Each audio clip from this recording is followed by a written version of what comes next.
morning. This is Lance Kenmore with the Kenmore Team, and I'd like to welcome you to this week's edition of the Tri-Cities Real Estate Update. As always, you can contact me, Lance Kenmore, anytime direct on my cell phone at 727-8977, or visit us on the web at kenmoreteam.com.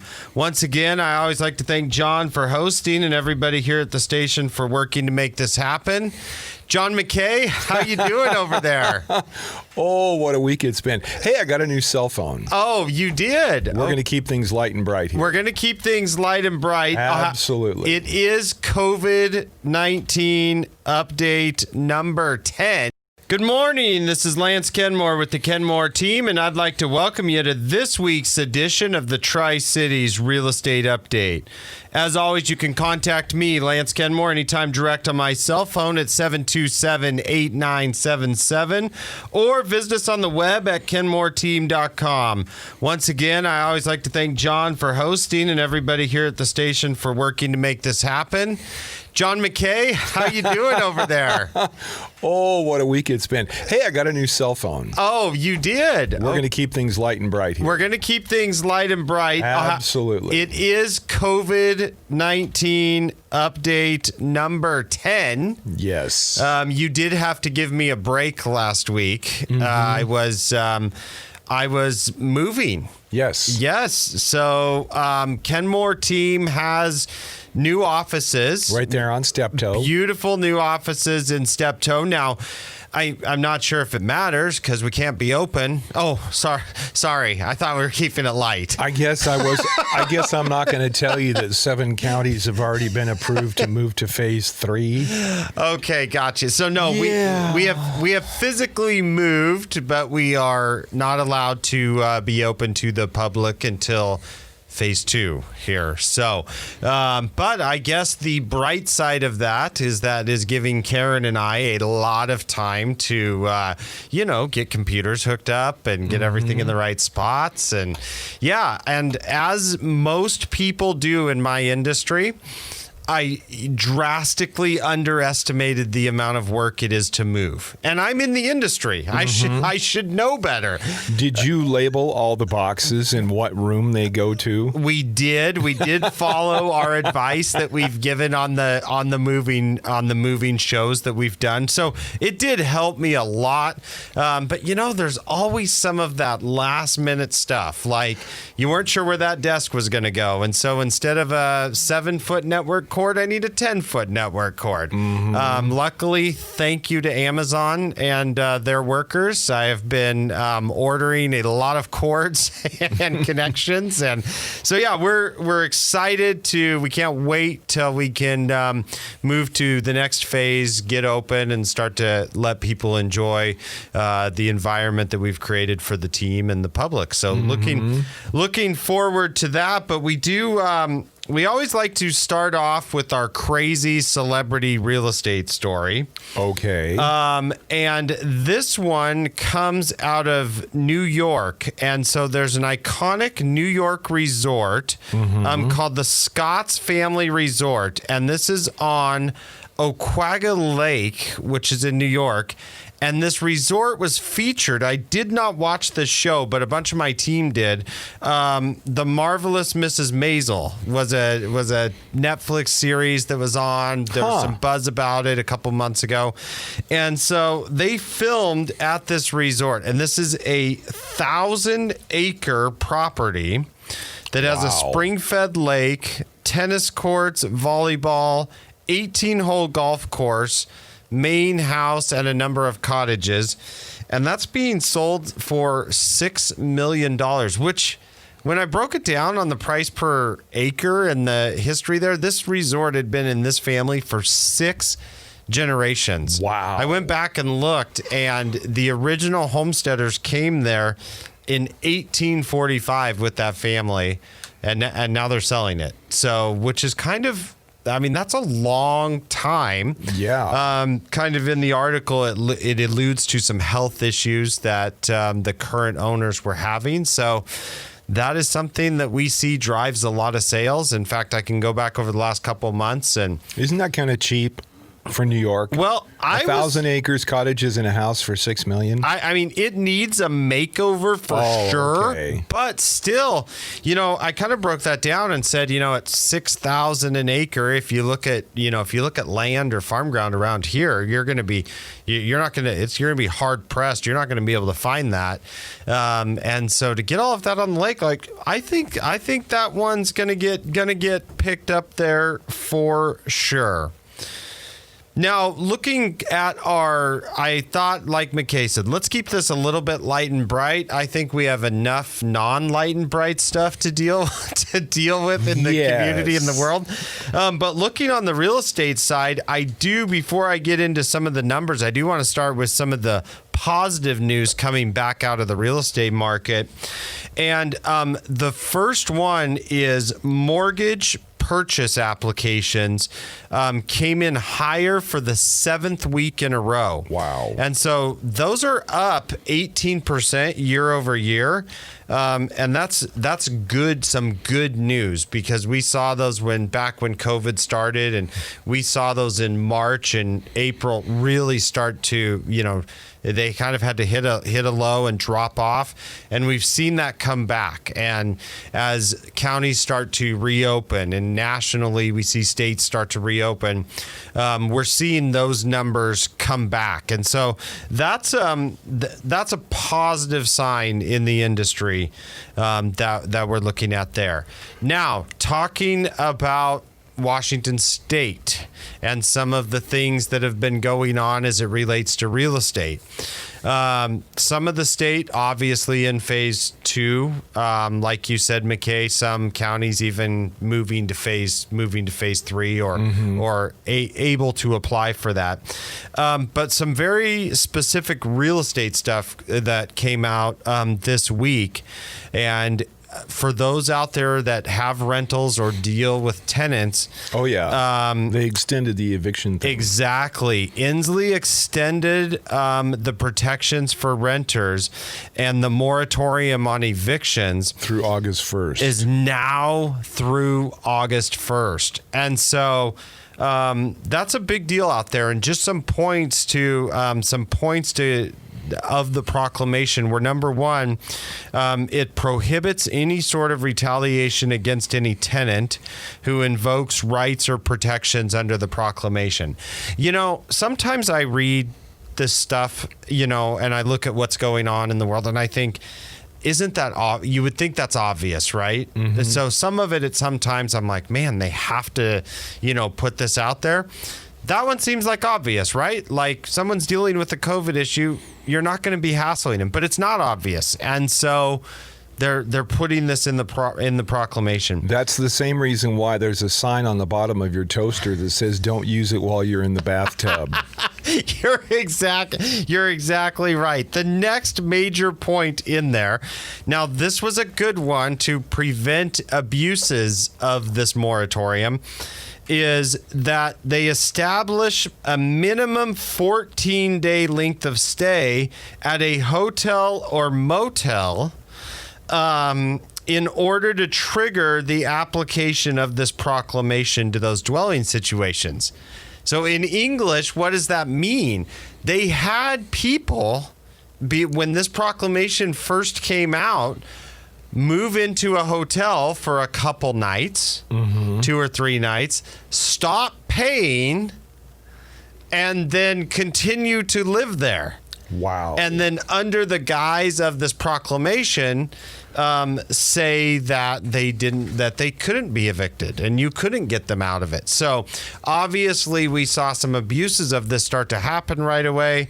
They had to, now establish a minimum 14-day stay. So if someone was trying that less than 14 days in those establishments, those business owners had the right to go ahead and get the heck out of here. Okay. Also, there's nothing in there that says what happens when it's lifted as far as the back rent. Yeah, and so part of going through what that's going to look like, and right now that is being defined in this proclamation as a reasonable payment plan worked out between the landlord and the tenant. And trust me, there will be some court cases and some guidelines that have to come out about what is reasonable. Reasonable to one person might not be to another. The other big thing that it did, and this was a huge one that the real estate industry was pushing for, was it allowed owners to evict tenants if the owner plans to occupy or sell the property. Because there was a lot of situations where owners had planned on selling a property. Maybe they needed the money for a new purchase, or they themselves were going to move. And before this happened, they were then stuck with the tenancy that they had, unable to sell because they couldn't get the current tenant out of the property. Now, it does define that as 60-day notice, so tenants don't worry. It's not like they can just say we're selling next week in 15 days and you have to get out. No, it does define that as with 60-day notice, an owner can end tenancy for a tenant, and if they do not comply in that 60 days, then begin eviction. So that's a big one. The next part of this, and I wrote down some notes of like, how does this apply, to real life in our market? Well, we had 3 different clients that were moving back to the area. So in property management, 2 years ago, they had left to go work overseas. And they said, okay, why don't you manage our property for us while we're working overseas? We love our house. When we get back, then we will go ahead and move back into that property. So the overseas work starts to dry up during COVID. So we have these tenants contacting these landlords contacting our agency and saying, hey, my house is, my job, the work is gone. I'm moving back earlier than I thought. Go ahead and give notice to my tenant that I'm going to be moving into that property.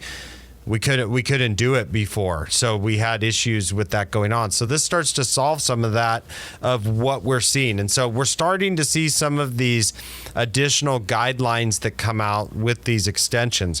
The other one is it exempted commercial property rent increases that were executed in a rental agreement prior to the state of emergency.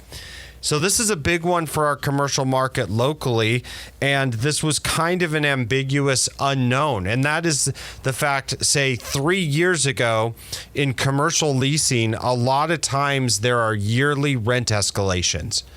And so we will do, say, a 5-year lease with, an office complex, and the first 2 years will be at, $18 a square foot, and then year 3 that goes to $20 a square foot. Year 4, $22, or we'll tie that to cost of living increases or some sort of index.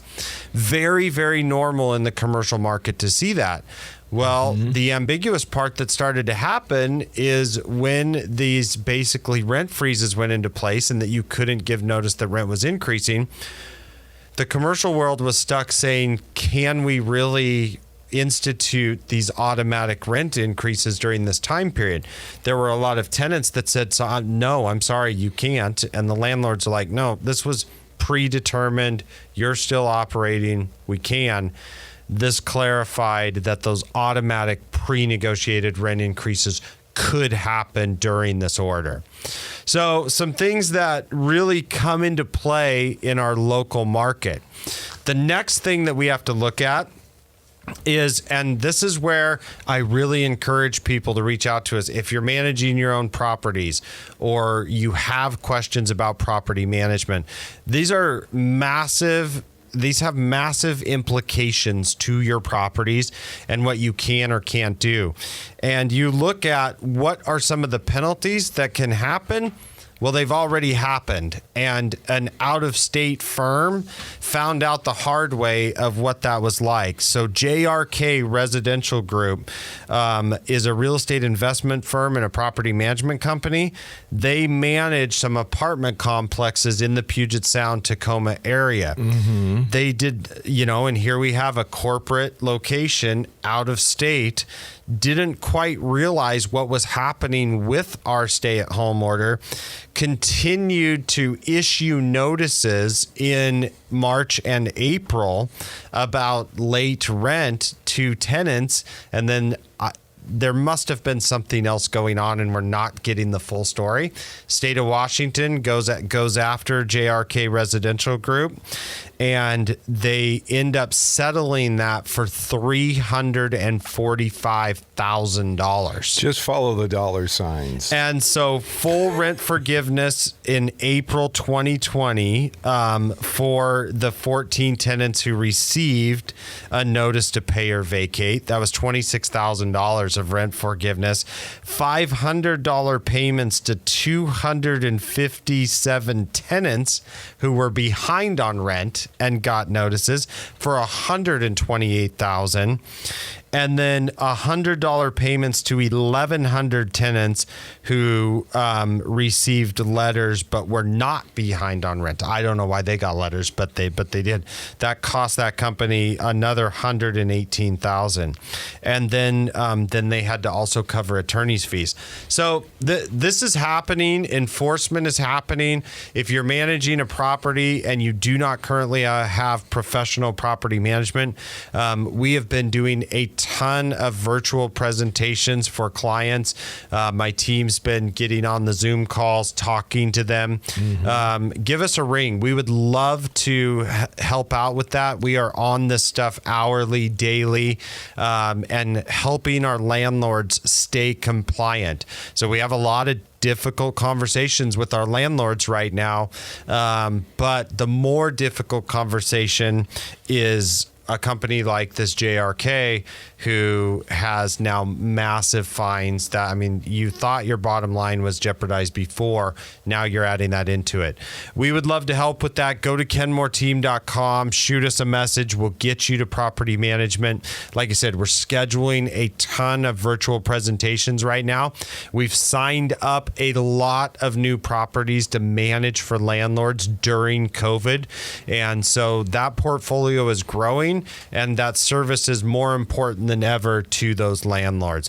When we come back from the break, I want to go into the recently released CoreLogic housing study and what it says about what's happening with house values locally and nationally right now during the pandemic. Right here on News Talk 870.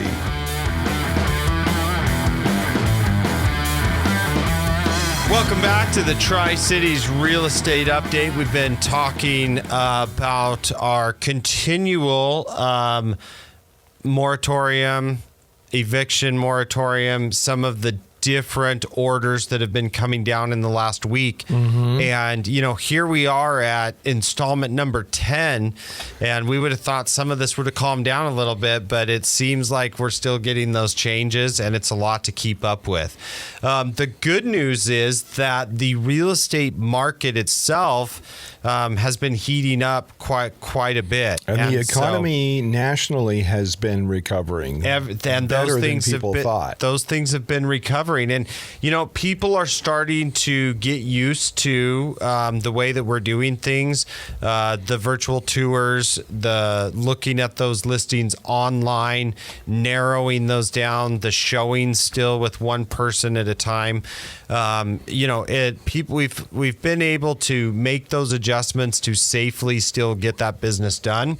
And a large majority of our listings right now, because the inventory is still very low, are still going into multiple offers. So not only are we managing showing safely, we are also now presenting and responding to multiple offers in a majority of our situations. So there's still people are asking me, can we get our house sold safely right now? Absolutely. And not only can it be done safely, in many cases, we're maximizing value right now because of the low inventory. So market, it's kind of that typical, you know, even though it's June, I feel like that right now is our spring market because we were shut down. We missed our spring market. And so we've just kind of pushed that now. And we're really seeing the spring market mentality happen right now. So great time to still be also purchasing because of rates right now. At the beginning of the show, we talked about mortgage purchase applications being up. A lot of people are like, I don't know how that makes sense right now. But a lot of times the change in the interest rates have been so drastic to the low side that it's made up for any inequities in the pricing to where it's actually the people are still feel like they're getting, the payment that they wanted to have. So it's busy, really busy out there. And then you toss in a move for us and it makes it extremely busy. But talking about that, some of the new inventory that we just put on, I wanted to get out there in my pick 3. And pick number 1, 1912 South Edison. This is a 4-bedroom, 3-bath in Creekstone, which is a super desirable neighborhood in Creekstone, 2,800 square feet. And this house has been fully remodeled. I mean, it feels like new.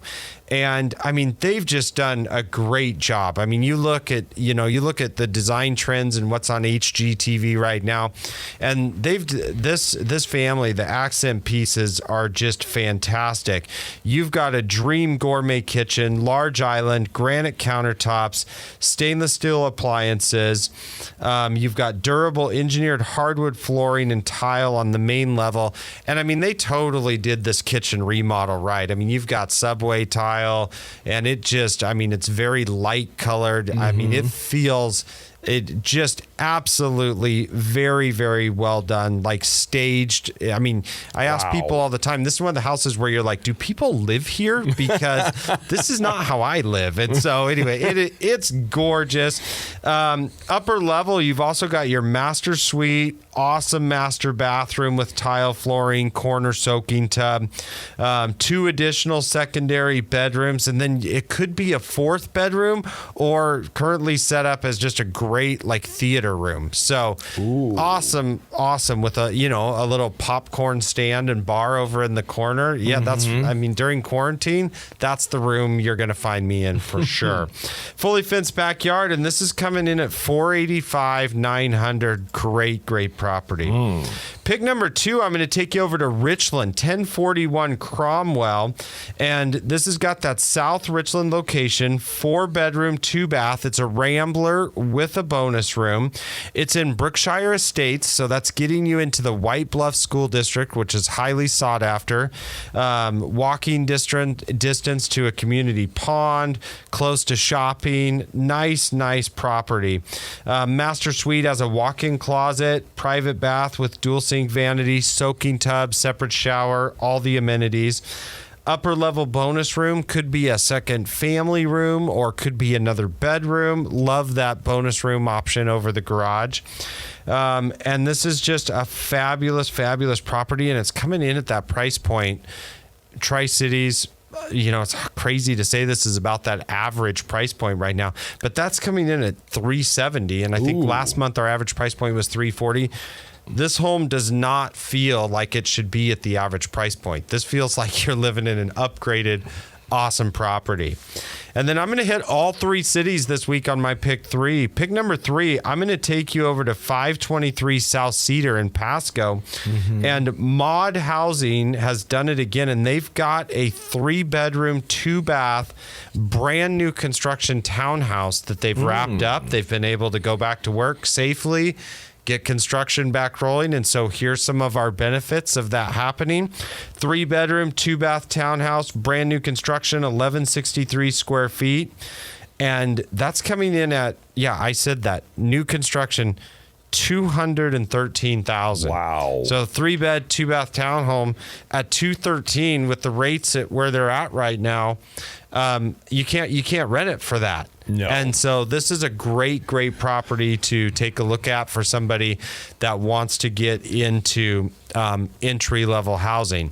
Now, I'm going to take that pick 3, that last one that I talked about with mod housing, and I'm going to then parlay that into what's going on at a national level during COVID.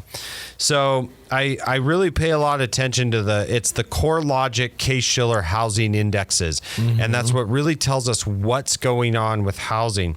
Well, CoreLogic says that the for sale inventory of entry-level homes, that data is now available for April. We're waiting on the May data. But in April, the inventory plunged 25% for entry-level homes. So a large segment that is really driving the housing market nationally. When you take out 25% of that inventory, that's a big deal. And that's why people are asking, well, why haven't we seen prices fall yet with what's going on and lower demand? It's because the inventory has fallen at a rate that is very equal to that demand level. And so that's why we haven't seen pricing start to go down at all. Another thing that CoreLogic report presented was it presented some of the top markets in the U.S. month over month for what we were looking at in April with that data. And I absolutely love this first one. So that's year over year percentage increase in pricing in these segments. So I love it when I can take a case study like this and then look at stuff locally that I'm seeing and kind of match those trends up.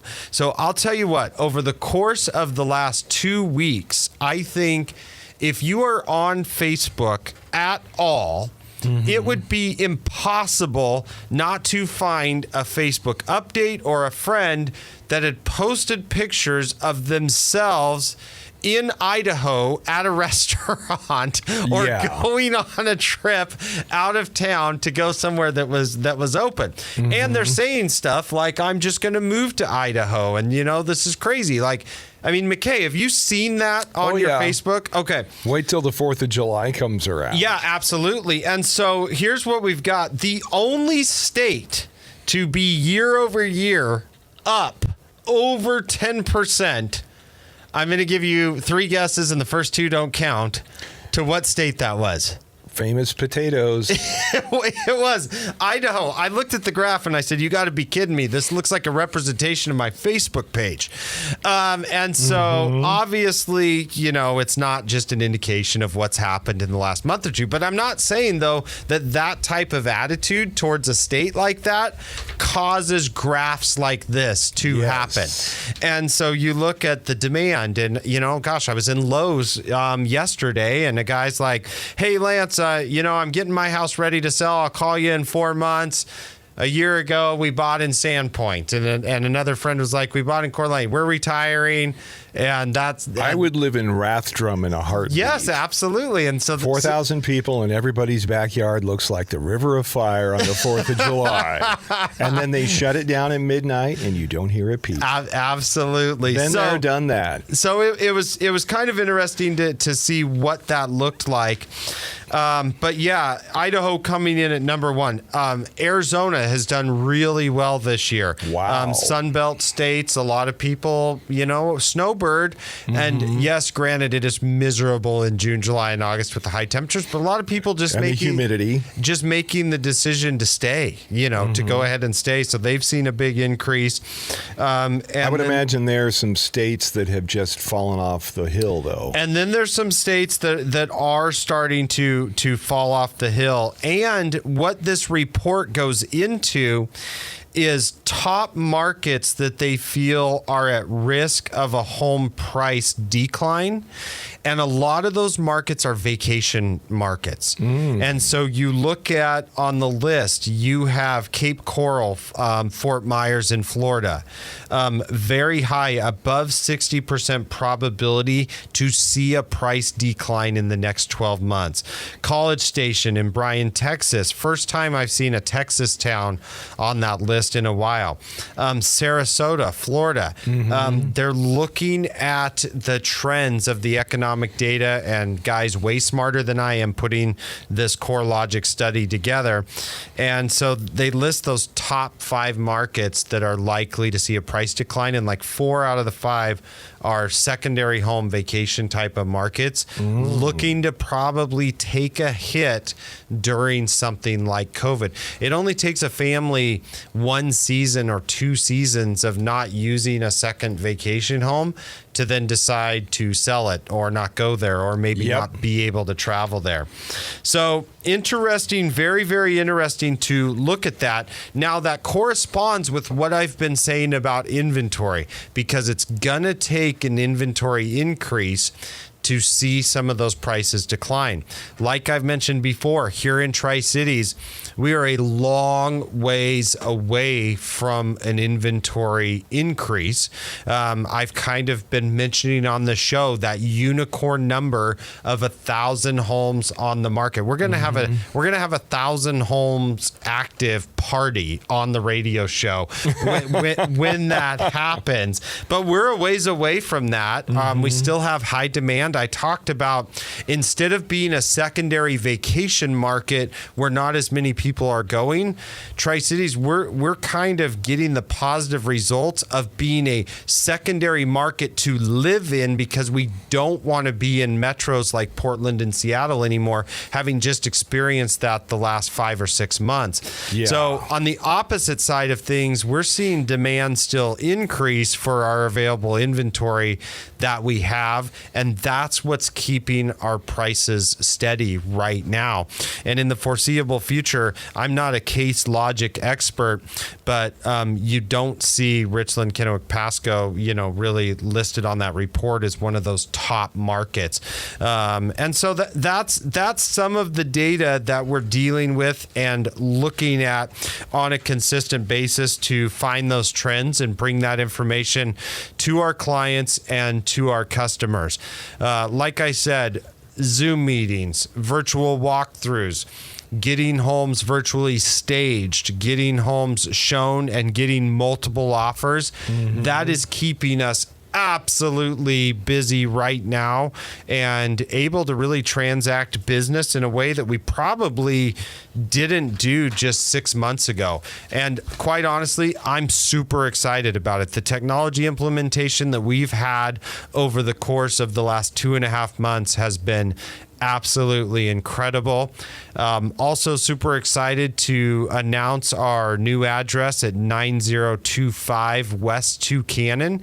That is just off of Gage and Steptoe behind Columbia Center, right behind the Yakima Federal there on Gage and Steptoe.